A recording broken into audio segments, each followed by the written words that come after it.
Hey, Bryce Tubbs here. Today, I just want to talk about, what to do if your clients and potential clients complain that your price is too high.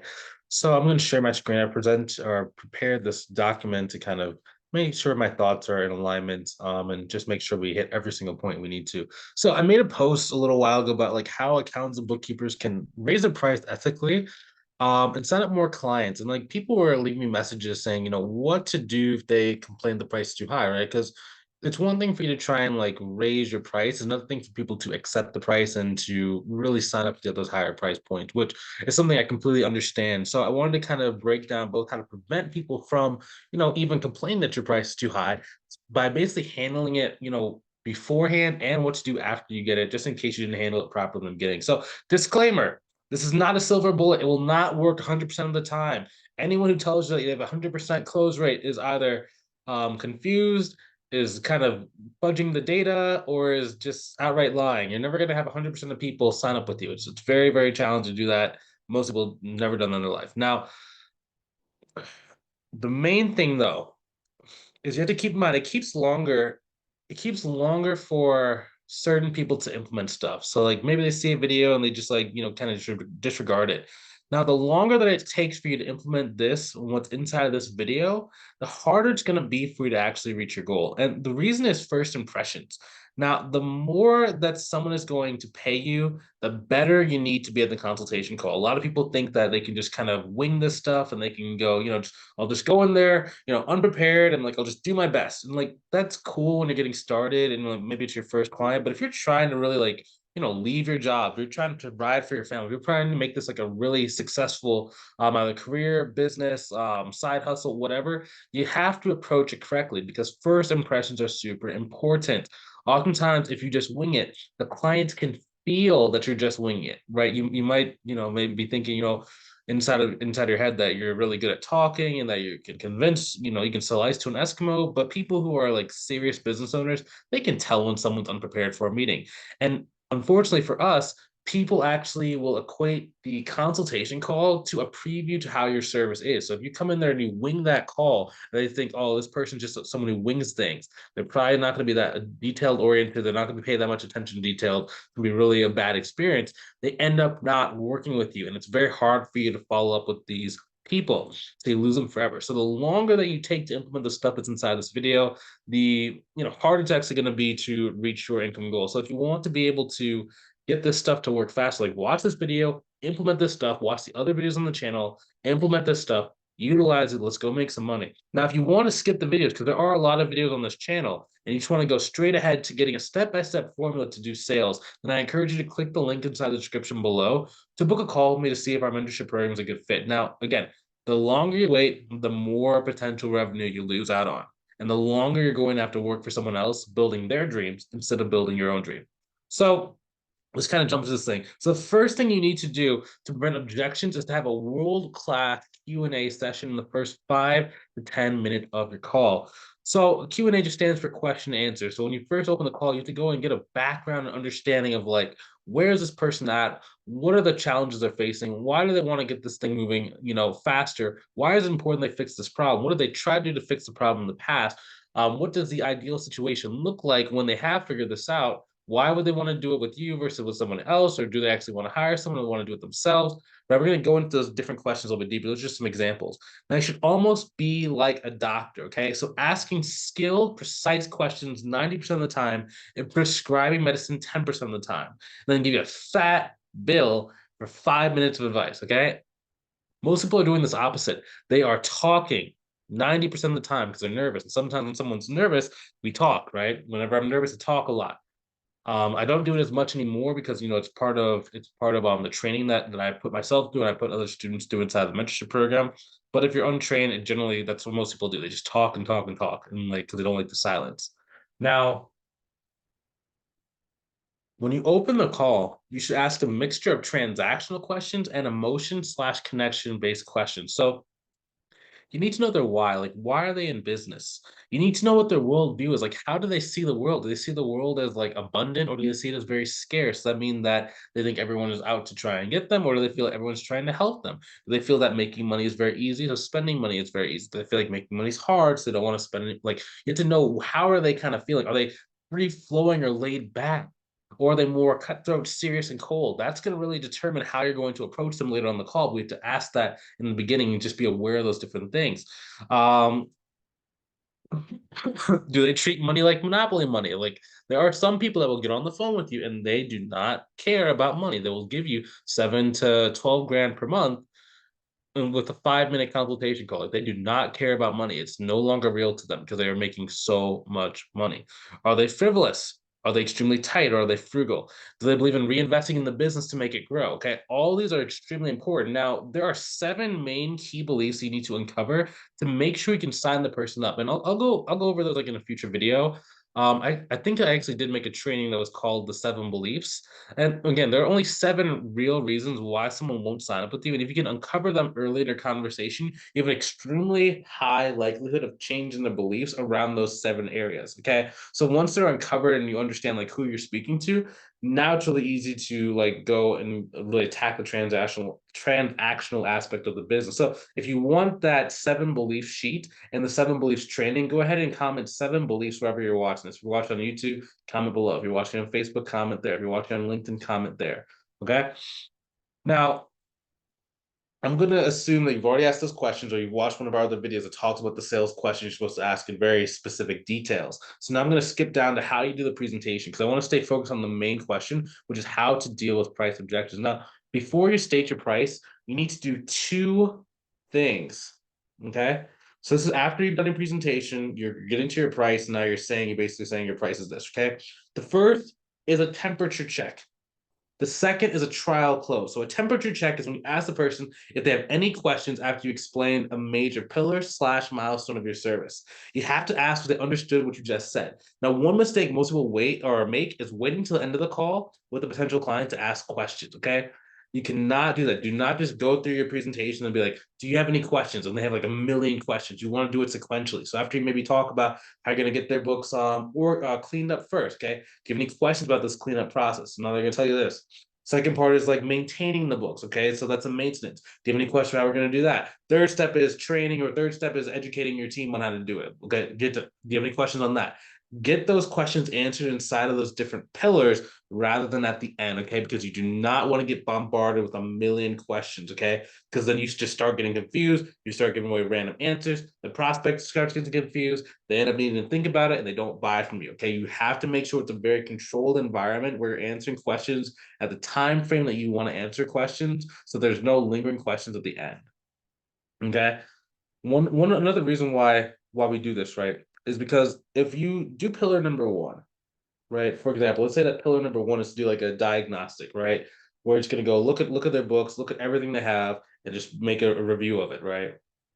They might have a question about what a diagnostic review actually means that just wasn't answered the way you presented it. So if you go to your pillar 2, pillar 3, pillar 4, pillar 5, talk about all these different things, they've been thinking about this question and not listening to anything that you just said for the last like 5 to 10 minutes. So they're still on pillar number 1, and you just went through pillar 2, pillar 3, pillar 4, right? And you've lost them. So we get to answer the questions when the question occurs and do it after the pillar, because you understand, like, if you're given these detailed pillars and someone has never done this before, they never worked with an accountant, or maybe they've worked with a bad bookkeeper in the past, they don't understand like what good help means. So when you're actually defining, you're actually showing them like this is the right way to do these things, they're gonna be like, wait, what? And then you have to answer their questions right then and there. So there's no lingering questions, and you're moving very sequentially. Next thing is a trial close. Okay, so a trial close is when you attempt to get someone to make a decision to see where their head is at. And it can actually alert you of whether they have reservations or if you missed a question or two since the last time you did your temperature check.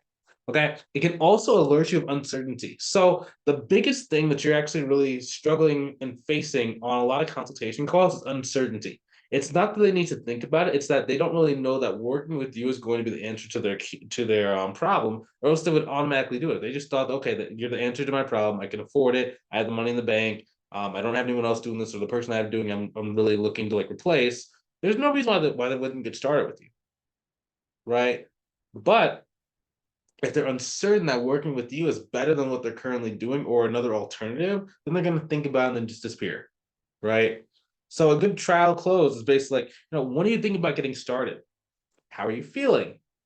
Do you feel like this will solve problem X, problem Y, problem Z that we spoke about earlier? Is this something you'd like to pursue further? Okay, now why are we asking? So when do you think about getting started? When I ask that question, if someone says maybe 2 months from now, I'm like, ooh, I know I missed something. I have to go back and have to loop around. If someone says today, okay, cool, that means we're firing, ready to go and move on to the next step. If someone said maybe 3 days, I'll be like, there's probably a very specific reason why they said 3 days. We have to kind of dig into why they said 3 days, but at least we know it's a pretty good indication that they might be ready to go. How are you feeling about this? Okay, this is actually going to be like, oh, I feel great. I like this. This is awesome. That's what I need. Okay, I'm trying to get them to, excuse me, to confirm to themselves that they really like this thing. And keep in mind, I would only say one of these per conversation, right? I wouldn't just say, what do you think about getting started? How are you feeling? Do you like to solve a problem X, Y, Z? No. What do you think about getting started? Just let them talk and let them tell you the answer, and then you can just move on to the next step. These are just different examples. Okay. You can also use different trial close at different loops inside of your objection handling, but we'll get to that in a minute. Um, but I want to really just see kind of like what the person is thinking, so I understand like how much work do I have to do in order to get them to sign up, right? Again, if you get a very positive response, then you want to move forward. Now, the key here is whenever you're getting someone to give you a positive response, most beginners don't really understand why you get them to do a positive response. When you're first getting started, you don't really know if your pricing is right, or if you don't really have a lot of confidence in your ability to get people to want to work with you. Oftentimes you're saying, hey, do you want to work with me? You're wanting them to hear a yes, so you can feel really confident that, oh my gosh, they're finally going to sign up. When in reality, professional salespeople and people who have been, starting their accounting firm, whatever, for X amount of years, and they have a lot of success, they understand that you're oftentimes asking this question for them to kind of build it up in their mind. The only reason I want for someone to say like they're feeling good is so that they understand and feel very certain that they are feeling good. Okay. So generally what's going to happen is after I get a good positive response and they feel really good, I'm actually going to put in another thing. If they sound very positive, then I'm actually going to say, well, why? Why do you feel like this thing could be great? Okay, what that's doing is actually getting them to lock the belief into their mind and actually tell themselves why they think it's a good belief. Now, this is very, very powerful, okay? Because if you tell someone why they should believe something, they're going to resist it. Whereas if you ask them why they do believe something, they tell you why they believe it, it's in their own words, they actually believe it, okay? That's going to be that's one of the biggest changes and tweaks that I had to implement when I was first getting started that allowed me to be able to find success, right? I just never really understood that. Now, kind of diving deeper, okay? After they said they're amazing, this is ready to go. Now you say your price, and you just need to stop talking. Okay. After you say your price, you're generally trying to slow down the conversation. Okay. It can be very hard, especially if you're nervous. Now, the reason why you want to slow down the conversation is because if you're just getting started, oftentimes like you might feel a little bit nervous if a person says something negative. So if a person says no, when I was getting started, like I would always see red. I would just get like panicked. I would freak out. I'd be like, why? You just said you were great. You look. I would just panic, right? And I was like, oh my gosh, I don't know what I'm doing. Why is the person not saying no? Like a million questions would kind of pop in my mind. When I started slowing down and being okay with someone saying no and understanding that it's just part of the process, that's when things got a lot easier. Like you should be expecting to hear the word no inside of your conversation. Now, no is not necessarily a bad thing. In a lot of cases, just means that there is a question that has popped up in their mind or some form of like some like clarifying question needs to be made. You just have to start asking. So the key thing here is about pricing objections, right? The whole topic was about pricing objections. So let's say you don't sign up someone based on what they say, right? It's not really about what you're saying that's going to cause them to want to work. It's really about what you're hearing, right? Because someone could say that it's a pricing problem, but then it's like there's actually a million things that could mean. So they could say it's too expensive.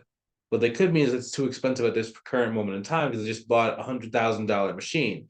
It could be too expensive in this time because maybe you're close to like their birthday or their anniversary and they just bought a very expensive gift, or they just you know did something for like their child's wedding, right? And I understand it's a personal finance thing, but you got to remember some of these business owners, if you're not helping them, they don't have anybody in place. They will take money out of the business to fund their personal life. So that's still something that factors into it, even though it doesn't directly come out of the business.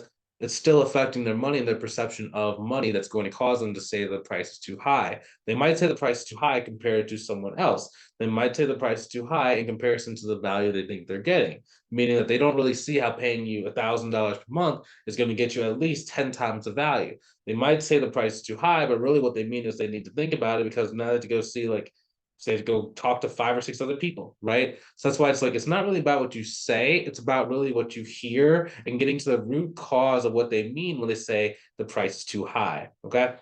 So I know that's not on the document. We went really, really, really deep.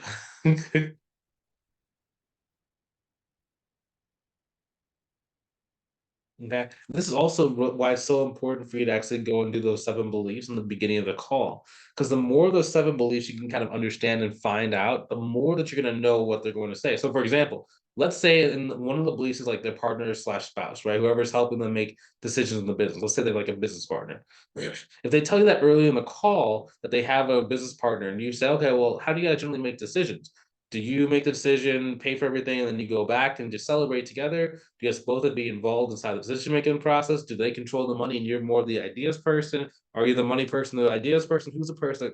Like all these different filters and boxes that you're actually thinking about for that person. If you understand what that is, let's say, for example, they say in the beginning of the call, yeah, generally what happens, like I get on meetings like these with like vendors and I'll just see what's up. And then I have to go take it to my partner and then we actually decide together. Okay, cool. So at the end of the call, if they say like they're not ready or they're saying something, you understand it's really a partner objection because you had that earlier on inside of the call, right? So you know what to expect by the end of the call. Let's say, for example, they just said that they earlier in the call they just made some significant investments in R&D. Okay. So now we understand their budget might be a little bit depleted, right? So it might be a cash thing, it might be a budget thing, right? So when they say the price is too high, and I said, okay, cool. So I remember earlier you saying that, you guys just invested all this stuff in R&D. Is that what you mean by the price too high is just more of a cash flow thing? Or is it more of like a value? You don't really see how paying this is like worth this much money. And then oftentimes they'll say like, oh no, it's just a cash flow thing. Because we did just invest in R&D, just like they talked about earlier. Now, going back into this, the first thing that you do when you're handling objections is you need to diffuse the situation, okay? Most people are going to argue. As soon as someone says the price too high, they'll be like, well, I mean, you guys are making $1 million a year. What's $12,000? Or they'll try to say, well, everyone needs a bookkeeper. Well, here's the reason why you need a bookkeeper. Here's why you need a CPA. Here's why you need it. Like, the business owner does not care about that. Now, what you're doing, remember earlier we talked about if you tell someone something, they're not going to believe it, versus if they say something, they will believe it. This is actually reverse what we talked about earlier, okay? So the first thing is we have to agree with them and diffuse the situation. Something like, no problem. Something like, okay, that's fair. Something like, I hear you. Okay. And pause for a second. Mean it when you say it. There is no problem. It only becomes a problem if you get emotional and start to try and justify or convince them of why they need you. Okay. It's a-okay if someone tells you no in the conversation. Generally, people say it's not really what they mean, how they feel, or what they'll do. Okay. Just relax. Fair. I hear you. No problem. No problem. And then just pause. Just sit there. Okay, if you say no problem and immediately go into the attack mode, nothing's changed. If you no problem and calm down, just sit there again. Remember, the conversation slows down once you set our price. Now we can start working. Now we can start digging, right? If you start instantaneously attacking them, it's gonna feel like you're like being a used car salesperson. If you relax, if you're having a conversation between two friends, you're more just talking. Okay. So justification is not the problem. It's doing it without acknowledging that the view has more significance or has even some significance. Okay. Even if you believe that what they just said is bogus, like you still have to treat it as it's real because it's very real for the other person. Okay. So next thing, pause and ask one of these questions. So I'm listing like 3 questions here. You only need to use one of them. Can you tell me a little bit more about, when you said that it was very expensive? Or when you say the price is too high, like what do you mean by that specifically? What do you mean when you say that? Okay. So it's no problem. When you say the price is too high, what do you mean by that specifically? Okay. I often write a note, like I used to take a lot of like notes on like sheets of paper when I do consultation calls. Nowadays I have like this like writing pad. I lost the pencil. Writing pad that I can take notes on. That saves a lot of paper, but whatever. But like one thing I used to write on it would always be like breathe and relax after I set my price. Okay. That I did that probably for the first 3 to 4 years that I was in business on every consultation call, both for my coaching program and for my accounting firm. Right? Breathe, relax, breathe, relax. Take a deep breath. Slow your emotions down. Slow your heart rate down. You are not under attack. You are not in a boxing match. Okay, you're in a conversation with a business owner that's going to potentially pay you thousands of dollars per year. Okay. Some of these deals, think about it. If they pay you with it 12 times 10, let's say they're paying you about $2,000 per month. Okay. That is $100,000 contract they stay with you for 5 years. Okay. It's okay. They're gonna say no. It's a lot of money for some people. Even if they're making $1 million, giving out, 24, 25, $26,000 per year is seen as a lot of money. Okay. So just it's okay. It's okay. Okay. It's hard to slow down a lot of cases, especially when you believe in your service so much. You think, why don't they get this? Why don't they understand they need it? It's not that expensive. I know 5 people off the top of my head who charge way more than what I just quoted them. It's frustrating. I know I've been there. I'm there almost every day, right? I still do consultation calls, right? But in my experience, getting good at this part of the call is what caused you to make $20,000 per year or $20,000 per month. Okay. They always say coffee is for closers. There's a movie like that, right? Coffee is for closers, but you're not going to be a closer by being a used sales car person who yells at people all day and tries to give them stuff they don't want. This is a valuable service that can save a business owner from going out of business. It's a very, very valuable service if you understand how to talk about it and how to do it. That's and that's the difference. Like this is part when they say no, they say your price too high. This is what separates people who make the money from the people who don't make the money. And for the first 14 months out of my business, I was one of the people who were, making no money, right? Because I was not comfortable here. As soon as I understood how to be comfortable there, that's when my income shot up. That's when I could start closing calls. And I could get people who said no initially to want to work with me at higher price points. And it made it a lot easier. Okay. So it's okay. Okay. Now, in other videos, I think I'm gonna make a video in the future. This video is getting kind of long. Um, So I'll kind of make a video in the future about different objection handling things that you can do. It does take a significant amount of time for me to make like videos like this that are actually like long and like really detailed. So I don't know exactly when I'm going to make it. Now, if you want some help growing your business so you can avoid making all the mistakes that cause people to fail, click on the link either above or below the video to see if working together in the mentorship program would be a good fit for you and your goals. Okay. If that's you, I'll see you on the call. I'm going to put a link actually inside the description. Also, if you're afraid that maybe you won't be able to afford the program, like it's not a cheap program, right? It's multiple four figures, right? Which is a funny thing to say, right? So we have multiple funding partners to make the program accessible to you, so you can get your foot in the door for the program, and then just be off the races, so you can reach your financial goals. Now that's if you qualify for one of the funding partners. They are kind of stringent on some cases. It is based on like your credit score, right? So talk soon. If it makes sense for you, I'll see you on the call. If not, I will see you inside the next video. If you want this document that you see on the screen, go ahead and comment document, and I'll actually send it to you. And there's also some more growth resources, like some behind the scenes coaching calls, as well as like student recaps. So you just kind of watch what it looks like from other people's mouths who are in the program, like how to grow their business. What do they make that change? Like, what do they do to change everything, change the situation? So I'll talk to you soon. I will see you inside of the next video. Take it easy.